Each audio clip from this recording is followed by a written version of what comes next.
Hello dear students, स्वागत है आपका हमारी यूट्यूब चैनल स्टडी होम पर।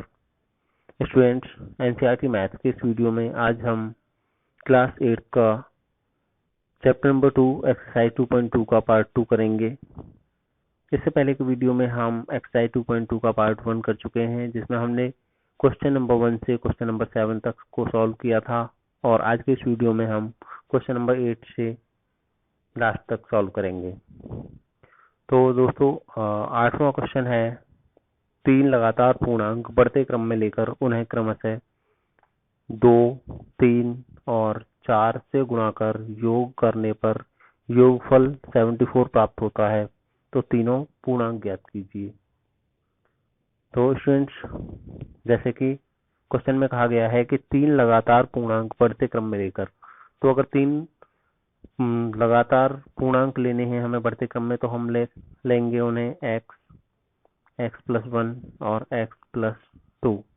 ये क्रमागत पूर्णांक हैं, और इसके बाद इन्हें क्रमशः पहले को 2 से करना है मल्टीप्लाई, दूसरे को 3 से करना है और तीसरे को 4 से करना है क्वेश्चन के अनुसार।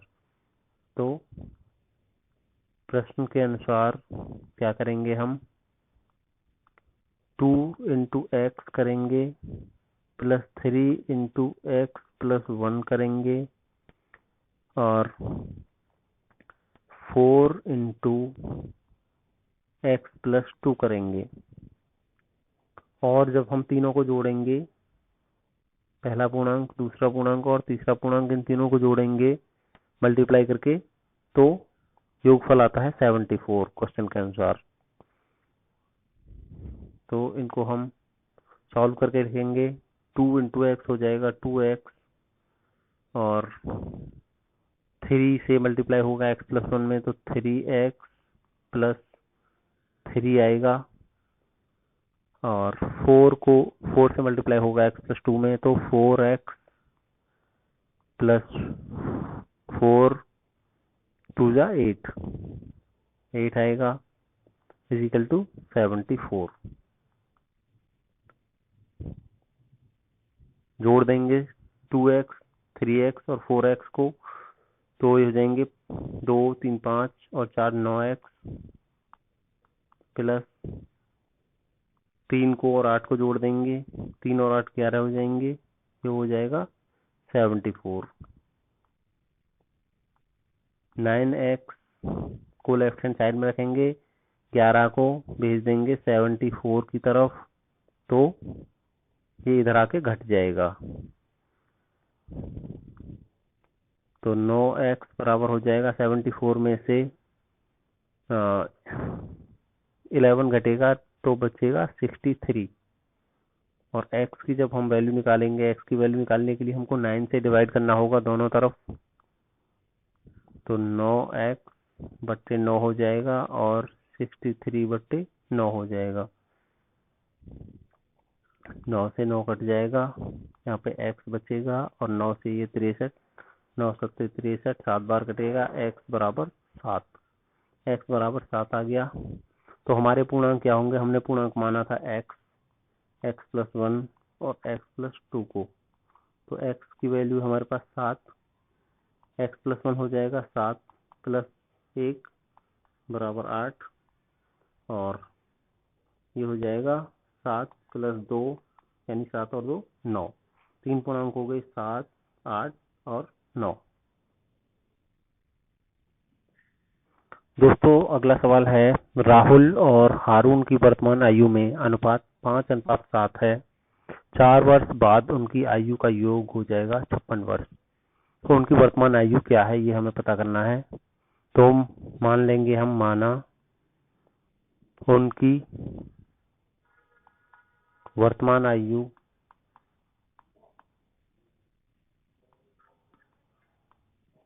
हमें दिया हुआ है कि उनकी आयु में अनुपात 5:7 है, तो हम उनकी आयु को मान सकते हैं 5x और 7x है, और हमें दिया हुआ है कि 4 वर्ष बाद उनकी आयु का योग हो जाएगा 56 वर्ष। तो 4 वर्ष का मतलब है कि राहुल की आयु हो जाएगी 4 वर्ष बाद, राहुल की आयु हो जाएगी 4 वर्ष बाद 5x + 4, और हारून की हो जाएगी, हारून की आयु हो जाएगी 7x + 4। तो हमें दिया हुआ है कि दोनों का योग हो जाएगा 56 वर्ष। तो दोनों का योग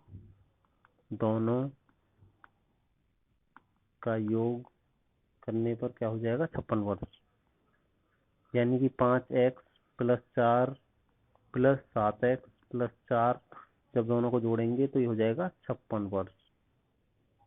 तो हम x को एक साथ जोड़ देंगे, 5x और 7x हो जाएगा 12x और 4 और 4 8 हो गया = 56। 12x को हम लेफ्ट हैंड साइड में रखेंगे और 8 को हम राइट हैंड साइड में भेज देंगे, तो इधर आके ये घट जाएगा, क्योंकि पक्षांतर होने पर संख्याओं के चिन्ह बदल जाते हैं। 56 में से 8 घटेगा तो कितना बचेगा, 12x = 48, यहाँ पे बचा 48। तो x की जब वैल्यू निकालेंगे तो उसके लिए क्या करेंगे, हम 12 से डिवाइड कर देंगे दोनों तरफ, 12x/12 और 48/12 कर देंगे। 12 से ये 12 कट जाएगा और 12 चौक 48 हो जाएगा, यानी कि हमारे पास आ जाएगा x = 4। x बराबर आ गया 4। तो जबकि दोनों की आयु हमने मानी है, तो इस तरह से दोनों की आयु क्या हो जाएगी, राहुल की आयु थी, फिर राहुल की आयु 5x मानी थी हमने, तो हो जाएगी 5 × 4, x की जगह पे 4 आ जाएगा, यानी 5 चौक 20 वर्ष। और हारून की आयु हमने मानी थी 7x, तो 7 × 4 हो जाएगा, 7 चौक 28 वर्ष। इसका आंसर हो जाएगा। स्टूडेंट्स, एक्सरसाइज का 10वां क्वेश्चन है, किसी कक्षा में बालक और बालिकाओं की संख्या का अनुपात 7:5 है। यदि बालकों की संख्या बालिकाओं की संख्या से 8 अधिक है तो कक्षा में कुल कितने विद्यार्थी हैं। तो इसे कैसे सॉल्व करेंगे। जैसे कि हमें दिया हुआ है कि दोनों बालक और बालिकाओं की संख्या का अनुपात है 7:5, तो हम मान सकते हैं कि माना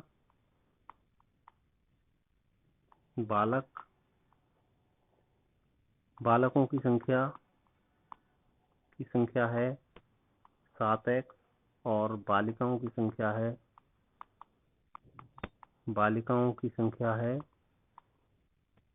5x। और हमें दिया हुआ है कि बालकों की संख्या बालिकाओं की संख्या से 8 अधिक है, यानी कि जो 7x है वो 5x से 8 अधिक है। तो हम x वाले व्यंजकों को एक साथ लाएंगे, यानी 5x को इधर ले जाएंगे लेफ्ट साइड में, तो ये इसका साइन चेंज हो जाएगा, ये माइनस में आएगा 5x और इधर 8 बचेगा। 7x में से 5x घटेगा तो 2x आएगा, 2x = 8। और अब हम जब x की वैल्यू निकालेंगे तो 2 से डिवाइड कर देंगे दोनों ओर, 2 से डिवाइड कर देंगे इसको, यहाँ बचेगा x और 2 चौक 8, तो x बराबर आ जाएगा 4। x बराबर हो गया 4। तो इस तरह से बालकों की संख्या क्या हो गई क्लास में। बालकों की संख्या हमने मानी थी 7x, तो 7 × 4 हो जाएगा, 7 चौक 28। और बालिकाओं की संख्या हमने मानी थी, यानी लड़कियों की संख्या 5x मानी थी, तो 5 × 4 यानी 20 हो जाएगी। तो टोटल कितना हो जाएगा, कुल टोटल हो जाएगा 28 + 20 = 48। 48 स्टूडेंट्स हैं उस पूरी क्लास में। स्टूडेंट्स 11वां क्वेश्चन है, बाईचुंग के पिताजी उसके दादाजी से 26 वर्ष छोटे हैं और उससे 29 वर्ष बड़े हैं। यदि तीनों की आयु का योग 135 वर्ष है तो उन तीनों की अलग अलग आयु ज्ञात कीजिए। तो स्टूडेंट्स जैसा कि क्वेश्चन में हमें दिया हुआ है, हम इनमें से हम मान लेते हैं कि बाईचुंग के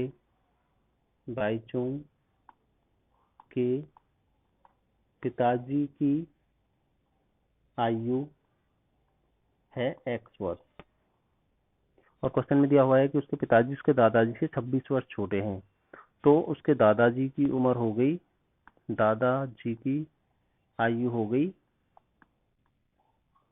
यानी हम उल्टा भी कह सकते हैं कि उसके जो दादा हैं उसके पिताजी से 26 वर्ष बड़े हैं, यानी कि x प्लस 26 वर्ष हो जाएगी दादाजी की। और बाईचुंग की खुद की उम्र क्या हो जाएगी, बाईचुंग की उम्र हो जाएगी, उसके पिताजी से वो 29 वर्ष छोटा है, पिताजी की उम्र है x, तो x में से 29 हम घटा देंगे। इसके बाद दिया हुआ है कि उनकी तीनों की आयु का योग है 135 वर्ष, यानी कि हम अगर बाईचुंग की एज को और दादाजी और उसके पिताजी की एज को जोड़ेंगे तो 135 वर्ष आता है। तो हम ये तीनों जोड़ देंगे, तो x plus 26 plus x minus 29 बराबर 135। तो x और x ये हो गई 3x और 3x, और यहाँ पर 26 में से ये 29 घट जाएगा क्योंकि माइनस का चिन्ह लगा हुआ है, तो बचेगा केवल 3। 26 में से 29 घटेगा तो 3 बचेगा माइनस का, और ये हो जाएगा 135 के बराबर।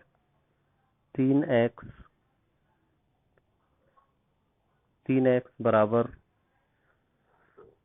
हम ये -3 का पक्षांतर कर देंगे तो ये इधर आके जुड़ जाएगा,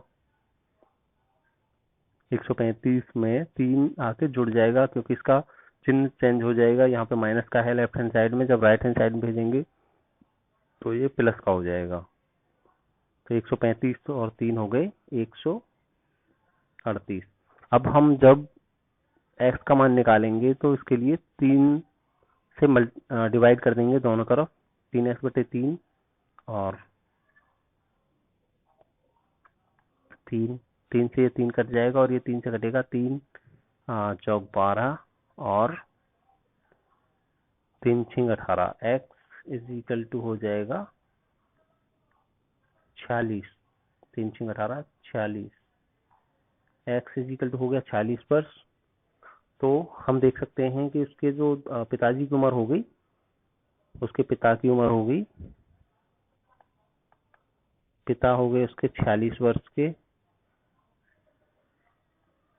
और बाईचुंग की उम्र है, या फिर उसके दादाजी की निकाल लेते हैं पहले, दादाजी की कितनी हो जाएगी, x प्लस 26, यानी कि 46 प्लस 26, ये हो गई 6 और 6 12 और 4 2 6 और 1 7, 72 ईयर। और बाईचुंग की खुद की उम्र क्या हो गई, बाईचुंग की हो जाएगी x माइनस 29, यानी कि 46 में से 29 घटाएंगे, ये बचेगा 16 में से 9 गए तो 7 और 3 में से 2 गया तो 1, उसकी होगी, बाईचुंग की होगी 17 वर्ष, उसके दादाजी की हो गई 72 वर्ष और उसके पिताजी की हो गई 46 वर्ष। नेक्स्ट क्वेश्चन है 12th। 15 वर्ष बाद रवि की आयु उसकी वर्तमान आयु की 4 गुनी हो जाएगी, रवि की वर्तमान आयु क्या है। माना रवि की वर्तमान आयु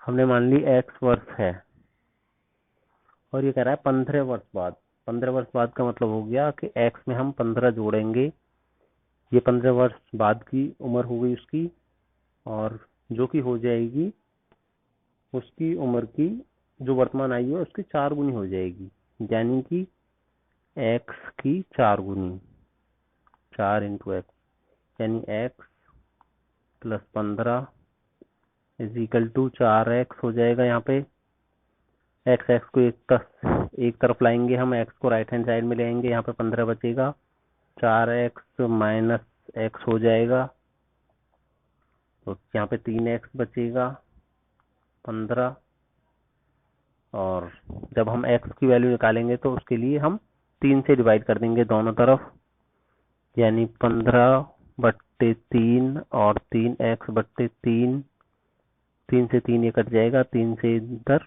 3 पंजे 15, तो x इज इक्वल टू 5 आ गया। तो यही पूछा है हमसे कि रवि की वर्तमान आयु क्या हो गई। रवि की वर्तमान आयु यानी कि अभी की जो आयु है वो हो गई 5 वर्ष।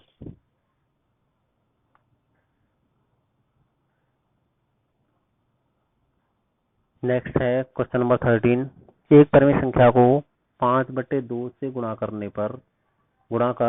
2/3 जोड़ने पर -7/12 प्राप्त होता है, तो वह संख्या क्या है। तो माना वह संख्या x है और प्रश्न में दिया हुआ है, प्रश्न के अनुसार उसमें 5/2 से गुणा करने पर, यानी कि x को हम 5/2 से गुणा करेंगे प्लस 2/3 उसमें जोड़ देंगे, तो हमें प्राप्त होता है -7/12। तो वह संख्या प्राप्त बतानी है हमें कि क्या है। तो इस तरह से हम इसको एक रैखिक समीकरण के रूप में कन्वर्ट कर लेंगे।